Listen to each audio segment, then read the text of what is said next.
This is Sports Talk with Player Agent 3. My next guest, man, is somebody who I want to give him his roses today. He's to me a coaching legend in the state of North Carolina. My high school basketball coach, one of the greatest coaches, friends that I've ever seen in my life. Coach Chuck Hess. How you doing, Coach? Miguel, you are so kind. I appreciate those very, very kind words that you just said. You are way, way too kind, and I appreciate it. You are very special to me, and you always have been, and I'm so proud of you. You have really accomplished a tremendous amount. You've got it really going. I've watched a few of your interviews with Coach Robinson, and I saw the Graham Bunn one. That was really good. It was you've really got a tremendous thing going, and I'm so proud of you.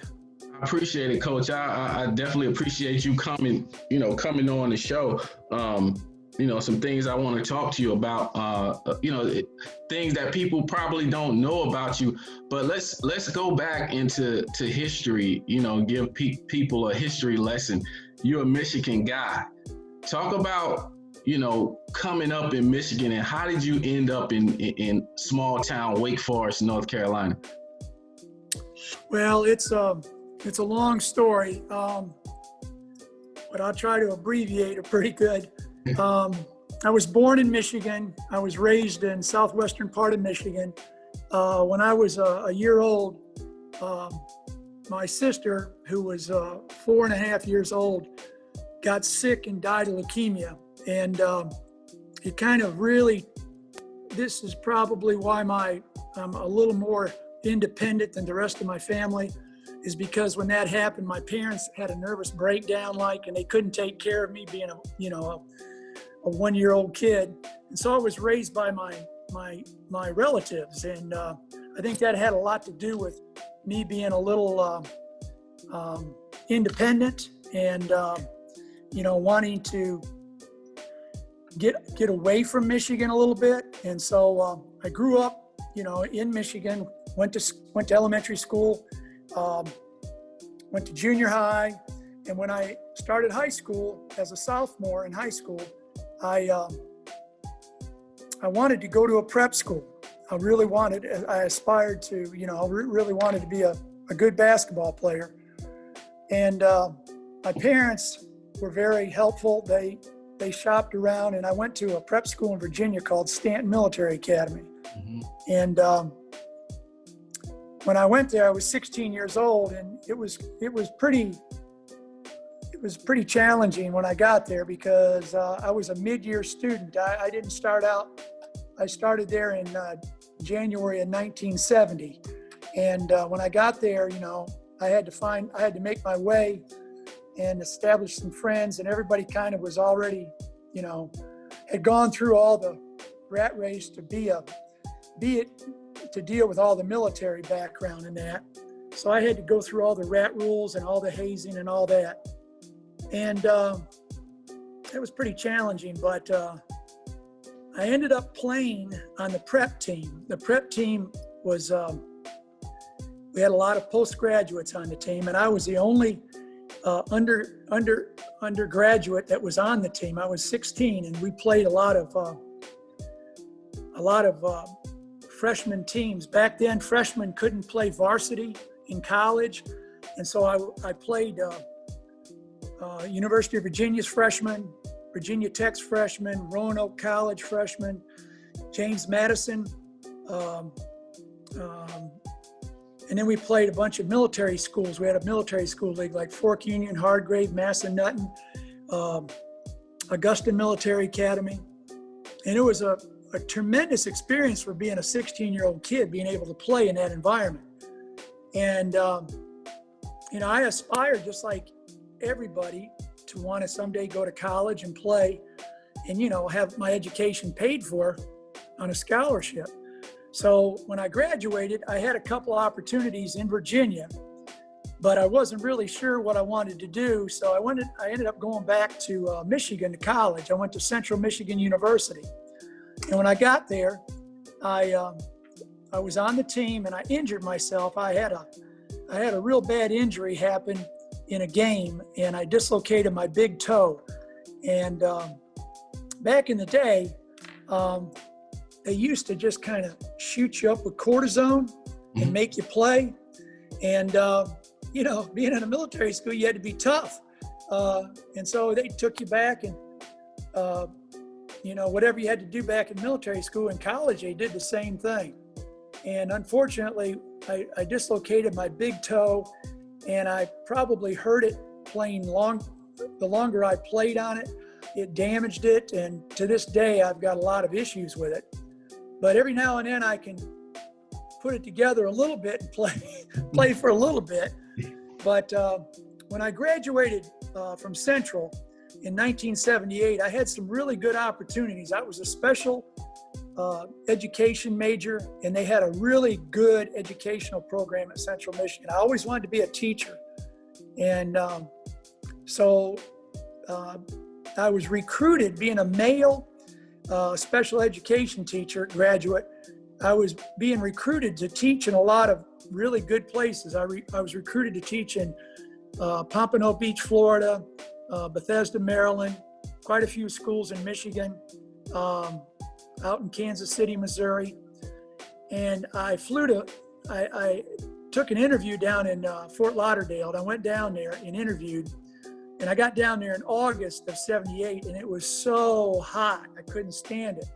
So I had a friend of mine who was one of my professors at Stanton Military Academy. He was now teaching school in Raleigh. He was at Ravenscroft, but he took a job at Sanderson High School as a guidance counselor. And he gave me a call and told me I needed to fly back to Raleigh-Durham area, and he would get me an interview. So I flew back on a Friday afternoon, and he got it set up at central office, which was down on Devereaux Street in downtown Raleigh. Mm-hmm. And I went down there on Monday and I interviewed. And the lady that I was interviewing with, her name was Judy Dill. You know, you never forget certain people's names in your life. You know, this is 42 years ago. I remember this. And she told me about this job in Wake Forest at the middle school. And she told me that the principal there had 3 special education teachers that he had hired last year, and all 3 of them quit. And I was kind of one of these guys that liked a challenge. And she kind of painted this picture of this, you know, of a program that needed somebody that would be committed to go in there and work. And so I told her, I said, well, look, I got to catch a flight out of RDU and at about 4:30. So I had to leave the interview. And she said, well, look, I'm going to call George Colburn. Do you remember George Colburn? He was a principal. He was a principal at the middle school. And I flew back to Michigan. And when I got home, my mother, they picked me up at the airport in Chicago and drove me back to Michigan. And my mother said, look, you've got to call this operator 6 out of Raleigh. And she goes, and I said, what do you mean? She says, well, they called and you got to call this operator 6 and they're going to connect you with somebody. This is old. This is a long time ago. This is when technology was, this is before cell phones. Mm-hmm. So I called this number and it was Judy Dill on the phone. And she goes, Chuck, look, I just got off the phone with Mr. Colburn and he's willing to hire you sight unseen. And you know what I said to her? I said, I'll take the job. And I said, and after I hung up on the phone, I said, you know what? I don't even know what the school looks like. I don't even know what Wake Forest looks like. So on August 22nd in 1978, I found my way to Wake Forest. And I found my way to the middle school. And it was the old Du Bois School, which is a historic school. And I drove there and I got out and I was like about 2 days late. They'd already started teacher work days and I drove up and George Colburn came to greet me and Jim Peebles, the assistant principal, was there to greet me. And they took me down and showed me the classroom. And there was nothing in the classroom but a bunch of desks. And I said to myself, well, man, I have really made a mistake. There's no materials and it's just a bunch of desks in here. And they had 3 people quit last year. So in my heart, I said, I got to give this a shot. And so make a long story short, I made a commitment for 1 year to work there. And he was a middle school basketball coach, and he asked me if I would help him, and I said, yeah, I'd love to. And him and I are brothers now forever. And he let me work with him, and this is back in the day when you didn't even get paid. It was all volunteer work. And 2 years later, Larry Lindsay, I met Coach Lindsay, and Coach Lindsay and I had something in common that we didn't know about. We both went to Stanton Military Academy. He went there in the real early 60s, and I went there in the early 70s, and we played for the same coach. So we hit it off really good. And, he wanted to know if I was interested in coaching a freshman basketball team. And I said, absolutely. So this is when they had a freshman team. So I coached the freshman team for 3 years. And then in 1984, 1983, the JV basketball position came open. And Charles Rose called me into for an interview. And he got me in his office, and he was a principal at Wake Forest High School. And he said, look, we're going to get you to come on over here and teach. And by the way, I know you want to be the JV basketball coach, but in order to be the JV basketball coach, you're going to have to coach soccer. And I looked at him, I go, well, what's soccer? He goes, you'll figure it out. And he goes, oh, by the way, my 2 sons are soccer players. So I said, okay, I'll do it. So when I left his office, I went outside and I threw up because I said, what am I doing? And I was very fortunate that I had played basketball, and there's a lot of parallels in the game of basketball with soccer. And it took me a while, but I was able to convince the kids to play the way I want them to play. And I had a great career as a soccer coach there. I mean, yeah. I had some fantastic kids I coached, and we won like 9 conference championships. And my last year coaching soccer, we won the state championship, and I contributed to the great kids that I had. I was very blessed. And so Coach, certain things fall in your lap, and I think God does this to you. He gives you a lot of challenges in life, and I think you can't run away from them. You've got to try to, face it head on, because somebody along the way thought that you could do it. So that's how I ended up down here, and kind of a modified version of my career. So Coach, I think I was about 9 years old when I first saw you. I mean, I didn't meet you, but I used to come to the varsity basketball games at Wake Forest Rolesville, and I would see you sitting on the bench next to Coach Lindsay. You look the same, it's just, hair darker. But when did you realize that you were a part of a legendary basketball program? Because Coach Lindsay and those guys had won, 8 state championships. And I'm not sure if you were a part of any of those teams, but what was your initial reaction when you were on that bench and you were sitting beside a coach, a guy such as Coach Larry Lindsay? Yeah, getting back to that, how I was very, very lucky and fortunate to end up in Wake Forest and want to be a basketball coach, and here you're working with a legend. And when I first came to Wake Forest, I met Dee Dee Lucas and Charles King and they asked me to play on their softball team. And I played in the summertime on Jones Plumbing softball team.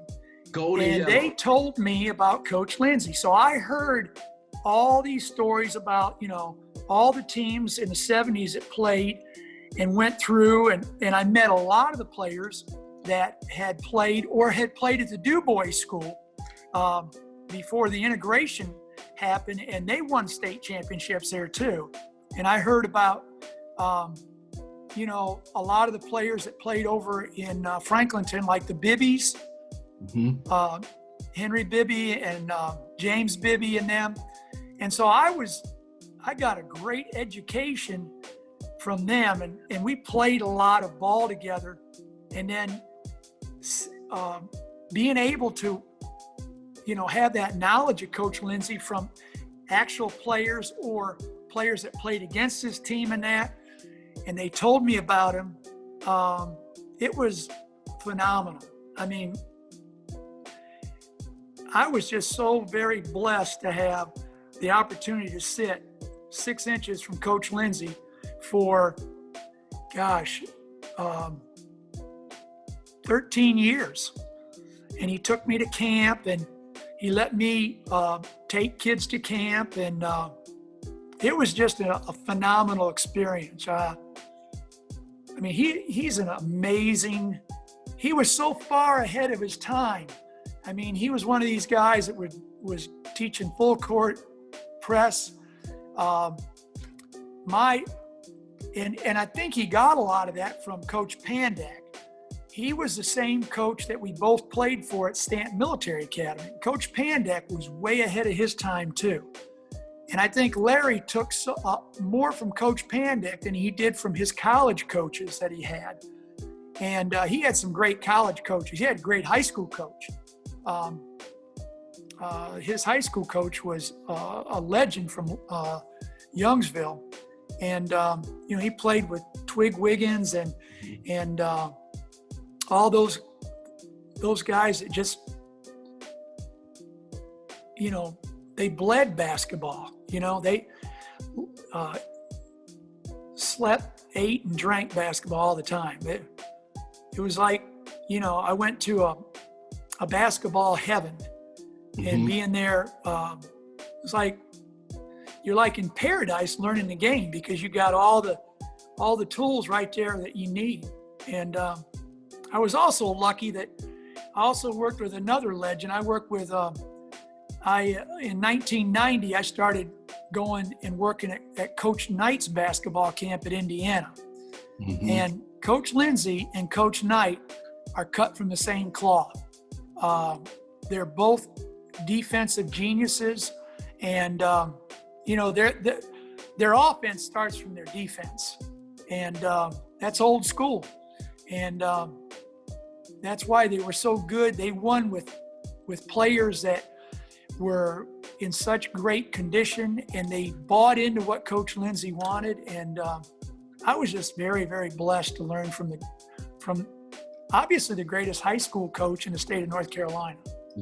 Now, Coach, while you were the assistant with Coach Lindsey, did you have at the time any aspirations of taking over the program at Wake Forest, or were you just content being the assistant coach? Well, I was loving being, at first being a freshman coach. You learn so much, and I wouldn't take anything for what I learned as a freshman coach and as a JV basketball coach. And Coach Lindsey I used to drive Coach Lindsey home from practice for years. And after varsity practice, I would stay and, I would do my JV practice, and I would help with the varsity and work with them, and I'd drive Coach Lindsey home. And on the way home, Coach would say, hey, I'm getting ready to, I'm maybe 2 more years or maybe 1 more year, and then I'm going to hang it up. And when he talked like that, I said, well, look, when you do leave, I would like to have an opportunity to, follow in your footsteps if it's possible. And we'd talk about it a lot. And I said, I know that when you do leave, that there's going to be a lot of people that are going to want this program because you've built it up and you've turned it into, a very, very select, elite program in the state. Not even in the state, but it was recognized in the country from other coaches around the United States. And when he did officially retire, I didn't think I had a chance for the job. But, I interviewed for it just like I know quite a few very outstanding coaches interviewed for the job. And I just remember during the interview with Mr. Winston that at the time I was still the JV coach. But in order to apply for the varsity coach, you had to give up your JV position. You had that position had to be posted along with the varsity position. So when I went in there and interviewed, Mr. Winston asked me a lot of really, really good questions, and he wanted to know my theory on coaching. And I told him that, I feel that coaching is an extension of the classroom. And I've always thought of myself as a teacher first. And I said that coaching is what you do every day to teach. Mm-hmm. And I gave him my theory about, student athletes. I said, in order to play, you got to be a student first and an athlete second.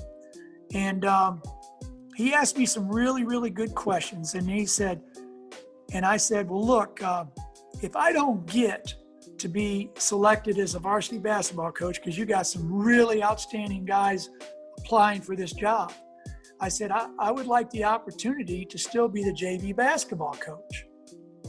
Well, ended the interview. About a week or so later, I'm standing in a hallway. And I'll never forget the day because, I was a special needs teacher. And one of my special needs students that I was teaching that day in third period had a grand mal seizure in the science lab upstairs.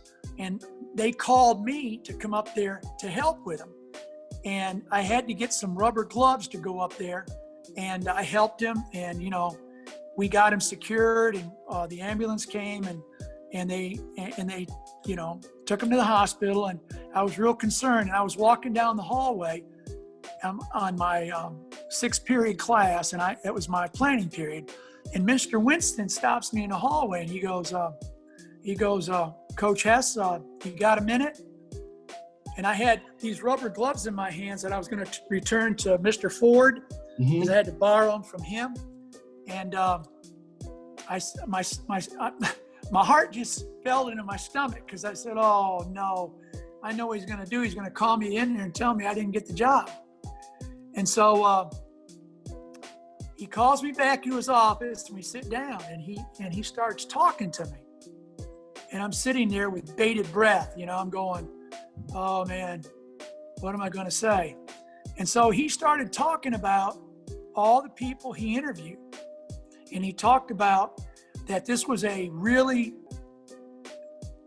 Larry Lindsay had built such a great basketball program, that this was such a high profile position that he wanted to make sure he did the right decision to select this person. And I'm sitting here, I'm listening to him, and I'm going, well, okay, just tell me I didn't get the job, Right. And he goes, well, he goes, I want to tell you that there's two models out there. There's a professional model, and there's another model that us principals choose from. And he says, the professional model and kind of a career model. And he said, I decided to take both models, the career and the professional model, and put them together. And he said that I've made the decision that you're going to be the next varsity basketball coach at Wake Forest Rolesville High School. And all of a sudden it hit me what he said. And tears started running down my cheek. And he looks at me, he says, hey, are you okay? And I said, yeah, I had no idea that I would have the honor to be selected here today. And he said, well, I didn't want to make you cry. And I said, no, I was ready for you to tell me I didn't get the job. And I was all ready for that. but when you told me I got it, I wasn't ready for that. Right. And he said, well, look, we're going to call the newspaper, and I just want to let you know, congratulations, and the News and Observer is going to call you. And well, it was almost like I got hit by a car. You just kind of, Well, I had to take a deep breath and get ready. And as soon as I walked out, I said, man, I got my hands full right now. So, Coach, this was around 1994, because right. I had just 93, 94, yes sir. 94. I had just graduated, and I didn't get the opportunity to play for you on the varsity level. But you went on to have some great basketball teams. From the first time that you stepped on the court as the varsity head basketball coach, did you feel any type of pressure based on the program that Coach Lindsay had built? I mean, were you confident that you could keep this thing afloat? Well, I think the fear of failure is the greatest motivator in the world. And when you know that it's real possible to fail, you're gonna work like, you're gonna run on adrenaline. And as soon as, I walked out in the hallway from Mr. Winston's office, I had to start running basically. And I knew that I had my work cut out for me. So right away, I met with returning letterman, and, we put together a summer league, and I set up a basketball camp that we could go to, and, started getting really, really into working with my team.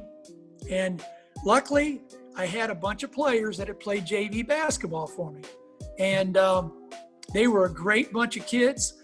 And, they were, most of them were going to be seniors because they'd played for Coach Lindsay for 2 years. Mm-hmm. And, I remember you played with them. You played with Ashley and Bull and Keith and Jarrett and all them. And so I had a real good nucleus of kids coming back. And, they were anxious because, they were anxious that their senior year coming up. So, and I tried to put together a great workout, open gym. Wanted them to know that I was going to work harder than them, and I wanted them to buy into it. And I was still coaching soccer at the time too. So I was doing that and basketball. Boy, I was crazy. I don't know why was I doing that? But I was still doing it all. And I'll never forget the first varsity basketball game I had. We're playing over at Zebulon. And Charles Corbett was the JV basketball coach at the same time that I was a JV basketball coach. And we had wars when we played. You remember that? Mm-hmm. Remember when we played Zebulon? Yeah. Mm-hmm. And then I think they were called East Wake, remember? Yeah. Mm-hmm. Yeah. Well, we went over and played East Wake, and Phil Spence is the basketball coach, and he's a legend. Mm-hmm. And I'm going to be playing him the first varsity basketball game. And Charles Corbett's the athletic director there now, and he comes in and he congratulates me on being the basketball coach. And he goes, you know, coach, he said, you just left the greatest teaching area and moved in to be the varsity coach. He said, you could do more teaching and as a JV coach than you'll ever do as a varsity coach. And I'll never forget what he said, because I look back and I like I told you earlier, I wouldn't take anything for what I learned as a JV basketball coach or a freshman coach or even a volunteer coach working with Coach Walton. All those things enabled me to hopefully be a better coach every step of the way. And nowadays, people want to walk in and they want to be the varsity coach with no experience. And I'm going, what makes you think you can do that? You know, because you got to build on a foundation, you know. Rock bottom is the best foundation to start from, you know. And that's what they tell you in the Bible. You start from the bottom, rock foundation. Yep. So Coach, you know, you've coached, you know, when you took over the varsity program, you coached some great players, some pretty good players. But you know, I in my era, when I came along, my first time watching guys at Wake Forest Rolesville High School. Now I'm going back. I'm talking about the Leon Crudups, the Jeff Bodine Harris, Nuki, William Massenberg, Romus, Craig Snellings, just, you know, all those guys that, you know, that pretty much were a staple, you know, when I came along. But, you know, you have social media now, and you have, you know, the Facebook, and you have guys in your era that you coach, you know, and they're talking about, you know, who are the best players that played at Wake Forest Rolesville High School. And of course, they're going to talk about the guys, they're going to talk about their guys, the Eric Williams, the Corey Taverns, the Patrick Hartsfield. Who would you say are some of the better players that you've seen come through Wake Forest Rolesville High School? This is a question that everybody wanted me to ask you, so I'm asking you now. I was afraid you were going to ask me that question. Coach, I've got so many stories of so many great kids, and so many of them that were so talented, and so many of them that didn't have talent, that achieved great things. And every story was so unique. Oh my God. It is amazing. I mean, I've got stories where some of the players came in and are going to quit the team. And I said, do you really want to do that? I said, if you do that, you'll regret it. And that was Graham Bunn. And look what Graham Bunn aspired. Right. He went on to become, once he figured out what I wanted him to do and run the show and run the team and be an extension, be a coach on the floor, he became the Wake County Player of the Year. And he got so much out of what he put into it. He was Pistol Pete Maravich as a kid. Pistol Pete used to have these basketball videos that he had out back in the day, homework basketball. And I think Graham Bunn probably practiced it more than Pete Maravich did. But he got so much out of what God gave him. And I think he told you he's an overachiever. He is, but he's very talented. And I'm so proud of him. Romus Lucas. Oh my God. He's in the Hall of Fame at Wake Forest. Yes. And probably one of the greatest all-around athletes that ever stepped foot on the campus there. But dumb me, he came to my JV practice late one day, and I changed his lock in his locker and basically told him he's no longer on the team.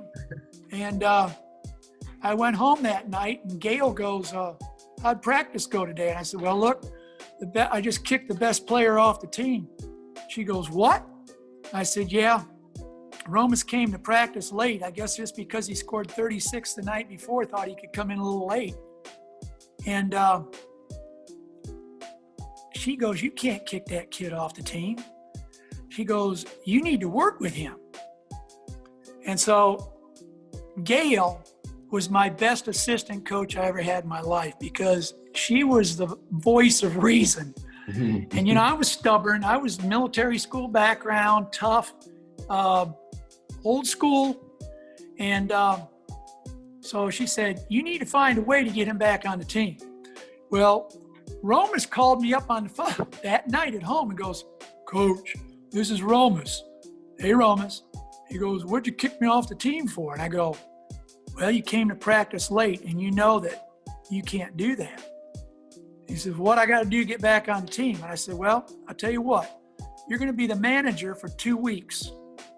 And he goes, "What's that mean?" I said, "Well, you're going to help me do the laundry after practice every day, and you're going to help sit on the bench and help me coach." Well, after about a week and a half, the players are going, "Hey, coach, when are you going to put Romas back on the team?" And, Romas is standing up giving the fellas water when they come over for timeout. You remember this, don't you? You remember this story? I put him back on the team, and he finishes the season out, and then Coach Lindsay takes him up on the varsity. And I think the first varsity game he put him in the playoffs, he had about 40. Yeah, I remember that game. Yeah, incredible. Yeah, and Coach, I always, I always talk about the guys that I saw. I don't talk about the Mike Morris, the Mike Justice, the Greg Holman. I've heard the stories about those guys, but, I didn't get to see those guys play. But the two best players that I've ever seen at Wake Forest is Nuki and Romas Lucas. And I would say, and if I had to choose one, it would probably be Nuki, because I feel like he was a little more versatile. He could go inside and out, but, you pick your poison. No, I agree. And Nuki could play multiple positions. I remember, I'm trying to think of the school that we played his senior year. We went down and we played. It was in Greenville. I want to say in one of the regional championship games, and we were playing. It wasn't D.H. Conley, but it was. And this is Coach Lindsay's team. It was Aiden Griffin. And they put Nuki in the post. And Nuki had 40 plus points that game, and we lost, I think, in double overtime. But it was amazing because he was a guard, but he could play multiple positions. Romas was the same way. But Romas was so powerful. He was so strong that he reminded me of a kind of a Charles Barkley type player. Yeah. And he could get to where he wanted to get, where Nuki was a finesse player. And he could shoot, he could drive, he could dish, but Romas was a scorer. He's going to put points on the board. And it was always funny. Coach Lindsay would get on Romas about, "Romas, that's not a good shot." But Romas would bury a three, And Coach Lindsay and I were old school. We wanted to get the highest percentage shot, but when you got players like Nuki and Romas out there playing, hey, it's never a bad shot, Yeah. Let's fast forward, Coach, to today, where you have Wake Forest. Well, now it's Wake Forest High School. It's not Wake Forest Rolesville anymore, but Wake Forest is turned into. Yeah, I'm wearing my shirt here. Yeah. I got that on just for you. Yeah, I see it. It's Wake Forest has pretty much turned into a football school. Reggie Lucas has turned it into a football powerhouse. During our day, it was a basketball school. What do you think about, what Reggie is doing right now with the football program? I think it's tremendous. I'm real proud of Reggie. Matter of fact, I was the athletic director, and we hired Reggie to come over and coach. I wanted Reggie to be the varsity coach during this interview process in 2004 when the football position was posted. And Coach Smith, Andre Smith, Principal Smith, Dr. Smith, he's got his PhD now, but Andre, who hired me to be the athletic director in '99, wanted to, make a change, and he wanted to bring in somebody he had some history with. And he used to coach, he was an assistant principal over at Millbrook High School. And when he was there, Earl Smith was a football coach. Well, he got Earl to come in for the interview, and then Reggie came in for the interview, and then about 4 or 5 other people came in that were top-notch people applying for the position. Well, I had history with Reggie because I coached him. He played JV basketball for me. Then he was on the varsity, played for Coach Lindsay, played multiple sports. He's like an all-sport type player. Played baseball, track, football, basketball. He did it all. He's old school in a way. And I always tell Mr. Smith that in 2016, Reggie calls me on the phone and says, Coach, we're playing for the state championship in football over at Carter Finley Stadium. He said, I want you to come and talk to the team. I go, Reggie, you sure? He goes, yeah, Coach, I really want you to come talk to the team. Did you hear about this story? He told me about it, but he didn't tell me about the actual speech. This is pretty crazy. So I drive from Southport. It's like 3 hours all the way up here. And I call Belvin Walton, who's one of his assistants, and I'm talking with Belvin. I says, hey, Belvin, look, I'm on my way to Carter Finley, but I've hit some traffic. I'm running a little late. He says, that's okay. We just got to Carter Finley. And he says, look, Reggie wants you to talk to the team before 1:30 because he wants them to go on the football field. Well, I finally pull into Carter Finley and I put on a hat and I put on a nice shirt because I had to drive all the way. I'm out in the parking lot trying to get dressed so I could go talk to the team. I get into the stadium and I'm at the wrong end of the stadium. And I look to the other end of the stadium and there's Coach Walton down there and all the assistant coaches, and they're waving at me at the other end of the stadium. So I got to walk all the way through the concession area and get down there, and I go all the way down to the bottom of the stadium. And there's the whole team's down there, and they're all looking at me. Jamie Howland's, hey, Coach, come on, you got to come in the locker room. Well, as soon as I got down there, the security goes, who are you? And they go, that's Coach Hess. He's supposed to come talk to the team. He says, no, I ain't got no clearance. I didn't have a badge or anything to get on. And so the guy goes, well, who are you? And I said, well, I used to be the athletic director. And oh, by the way, I hired the football coach to be the football coach a long time ago. And he goes, well, I'll tell you what, you can go in there to talk to the team, but when you're done, you got to go back up in the stands. So I go in there, and Reggie's got the whole football team in these little cubicles, and they're all coming around the corner. And he says, look, come on over here. I want you to listen up. I've asked Coach Hess to come talk today. He was the soccer coach and the basketball coach and the athletic director back at Wake Forest. And back in 96, they won the last state championship in soccer. And I asked him to come speak to you today. And so I look at Reggie and he goes, Coach, you got 2 minutes. And I look at Reggie and I go, what? He goes, yeah, you got 2 minutes to talk. And I go, Reggie, I can't just talk for 2 minutes. He goes, Coach, you got 2 minutes. So I start talking, and I'm talking about, how, this is an unbelievable opportunity, and you want to make sure you leave it all out there. And I talked about how the coaches have had them ready. And then I shifted gears and I said, look, does anybody in here remember that 2 years ago I came and spoke to you when you were over at Hoggard, when you guys came down and played the football game? And about 5 guys raised their hand. They remembered me. And I said, well, look, I talked to you then about my wife, and she was battling cancer at the time. And I said, look, I appreciate you guys listening to me then, but I've come to tell you today that there's no way that you're going to lose this game, because my wife is the biggest Cougar fan, and she's in heaven, and she's going to make sure you guys have every opportunity to win today. And all of a sudden, Reggie goes, okay, guys, let's go. And they all ran out of the locker room. I'm going, oh my God, I'm the last guy to speak to that team. So I got kind of sick on my stomach because I'm going, man, I hope I didn't mess this up.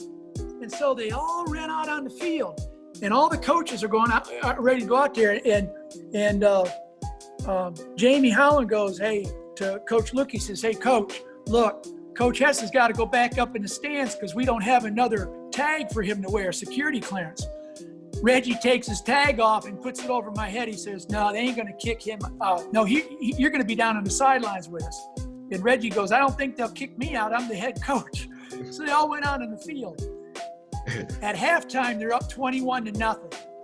And they ended up going on to beat the team out of Greensboro, Page. I think they beat them like 35-0. And I'll tell you, I was so proud of them. And at halftime, Reggie's talking so passionate that I wanted to put on a football helmet and go out there and play the second half for him. Reggie's passionate. I love him, man.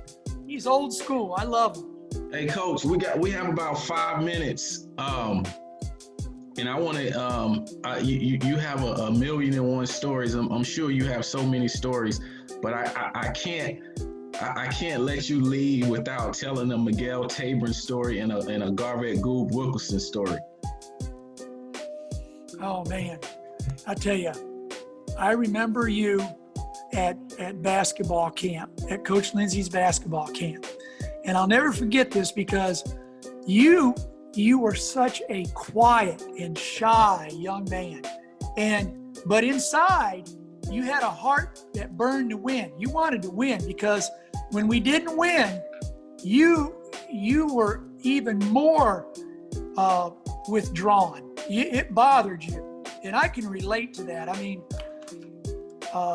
losing hurts worse than winning feels good. And you know that. Mm-hmm. And I was at basketball. We were working during that summer and we were going through, you were at my station and they took a picture of me and you and put it in the Wake Weekly. And you were probably just a rising freshman at the time. Mm-hmm. You might have been on the JV team or going to play that summer. They're hard to put the puzzle together to get the years mm-hmm. just right. And you're looking up at me. And when that picture came out in the paper, it looked like I was hollering at you. And I felt so bad because Gail goes, Chuck, why are you hollering at Miguel for it? And I'm going, no, I was trying to tell him something. But they snapped the pictures just like that. Do you remember that? Yeah, I remember. Oh, man. But I loved your passion. And you were one of the players that was so special to coach because you listened and paid attention. You didn't interact a whole lot with me as far as, but you listened to me and you took it all in. And that's what was so special about you because once I told you, I didn't have to go over and over and over because I knew you got it. Mm-hmm. That's what made you so special. And I was just disappointed because I only got to coach you 1 year. See, When you're good, you go to the varsity, just like Romas, So, hey, when you got a name like Tabron and Lucas, you're going to be good. I mean, look at all the family history in that town, Yeah. Garvette Wilkerson. Oh, my God. Goob pulled that. He had a game where he scored like 30 points at Athens Drive, came to practice late one day on a Saturday practice. And you know what we did? As soon as he walked in, we started running wind sprints. I said, get on the line, fellas. And Goob, go downstairs and get dressed. So he comes up dressed, and Goob gets ready to go over and get on the, to run remember we used to call them suicides. I used to call them Tutti Fruttis because suicides is a bad name, say it. So I called them, we're going to run Tutti Fruttis. Goob goes, Coach, no, Goob, you come on over here. I want you to drink ice water while they run sprints. No, Coach, no, Goob, get over there. You're gonna cheer them on. You're gonna drink ice water while they sprint. Oh my God! So we ran about 15 to 20 sprints, and afterwards, they all wanted to have some of Goob, And Goob never came late again, So that was a good experience. And then, unfortunately, very, very sad that we lost Goob. But I was honored that the Wilkersons asked me to eulogize him in the Binkley Chapel. And I was honored that day to speak about Goob. And he loved basketball as much as any Wake Forest Rolesville High School player, any youngster that ever grew up in that town. And just a tragedy that happened to him. Mm-hmm. But I love the fact what you all did. You put that endowment game together for him. And you guys had some amazing tournaments over the years. I wish they could still do that, because it was like a family reunion coming back. I would always come back from team camp right when that tournament was going on, and the parking lot was full, and I'd go in there and see players and, players that had played a long time ago, but it was real special. Yeah. Coach, I really appreciate it, man. We got to get out of here. We definitely need to do a part 2, because there's so many memories, so many stories that we can talk about. But this is real big for me, for you to come on the show. Do you have any parting words for any of the Wake Forest Rolesville family? Oh yeah. We're dealing with some extremely uncertain times, and very challenging and uncertain times right now. And I worry every day about everybody. And I just hope and pray that we can find a cure to this virus. We can someday get back together to maybe have what used to be a normal time and see each other, spend time together. But the most important thing that we can do, because of the way things are, is every day try to do an act of kindness for somebody. And I know my players that I coached have done some amazing things, like you have. You've put together, this is what you've done to get people aware of things that need to be talked about is paramount. And I'm just so thankful. And your background, your education, master's degree from Howard University, I love that. Yes. I mean, that's an incredible institution.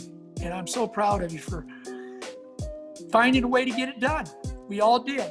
But hey, I love all my players, and they're all welcome to come down to Southport someday and visit me. And we'll tell a lot of stories. But look, I want to come back on your show if you'll have me, and I want to have this technology down a little bit better, so we can do a little bit better presentation on my part. Okay? Yeah, Coach. It's a lot of things we need to talk about. A lot of things that happened in the past, man, that I want to talk to you about. But again, I appreciate you coming on the show, and we'll definitely stay in contact and get you back on the show in the future. Love you, Miguel.